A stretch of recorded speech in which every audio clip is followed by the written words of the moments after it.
The quality of mercy ಎಂಬುದು William Shakespeare ರಚಿಸಿದ the Merchant of Venice ನಾಟಕದಲ್ಲಿನ ಪ್ರಸಿದ್ಧ ಪದ್ಯವಾಗಿದೆ. ಇದನ್ನು ಪೋರ್ಷಿಯಾ ಎಂಬ ಪಾತ್ರ ವಕೀಲನ ವೇಷದಲ್ಲಿ ಹೇಳುತ್ತಾಳೆ. ಈ ಭಾಷಣದಲ್ಲಿ ಆಕೆ ಯಹೂದಿ ಸಾಲ ಕೊಡುವವನಾದ ಶೈಲಾಕ್ನಿಗೆ ಆಂಟೋನಿಯೋಗೆ ಕರುಣೆ ತೋರಲು ವಿನಂತಿಸುತ್ತಾಳೆ. ಪೋರ್ಷಿಯಾ ಕರುಣೆಯು ಒತ್ತಾಯದಿಂದ ಬರುವುದಲ್ಲ, ಮಳೆಯಂತೆ ಸಹಜವಾಗಿ ಬೀಳುವುದು ಎನ್ನುತ್ತಾಳೆ. ಕರುಣೆಯು ನೀಡಿದವನಿಗೂ ಪಡೆದವನಿಗೂ ಆಶೀರ್ವಾದ ನೀಡುತ್ತದೆ. ಇದು ರಾಜನ ಕಿರೀಟಕ್ಕಿಂತಲೂ ಶ್ರೇಷ್ಠವಾಗಿದೆ. ಕರುಣೆ ದೇವಮಾನವ ಗುಣವಾಗಿ ಪರಿಗಣಿಸಲಾಗಿದೆ. ನಿಜವಾದ ನ್ಯಾಯದಲ್ಲಿ ಸಹಾನುಭೂತಿ ಮತ್ತು ಕರುಣೆ ಅನಿವಾರ್ಯವಾಗಿವೆ. ಪ್ರತಿಯೊಬ್ಬರೂ ಕಠಿಣ ನ್ಯಾಯ ಬೇಕೆಂದರೆ ಯಾರೂ ಬದುಕಲು ಸಾಧ್ಯವಿಲ್ಲ. ಕರುಣೆ ರಾಜದಂಡಕ್ಕಿಂತಲೂ ಉನ್ನತವಾಗಿದೆ.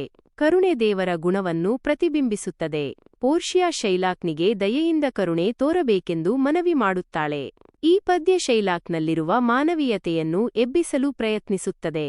ಕೊನೆಗೆ ಕರುಣೆಯನ್ನು ಕಾನೂನು ಅಥವಾ ಪ್ರತೀಕಾರಕ್ಕಿಂತ ಉನ್ನತವಾದ ದೈವಿಕ ಗುಣವೆಂದು ಈ ಪದ್ಯ ತೋರಿಸುತ್ತದೆ.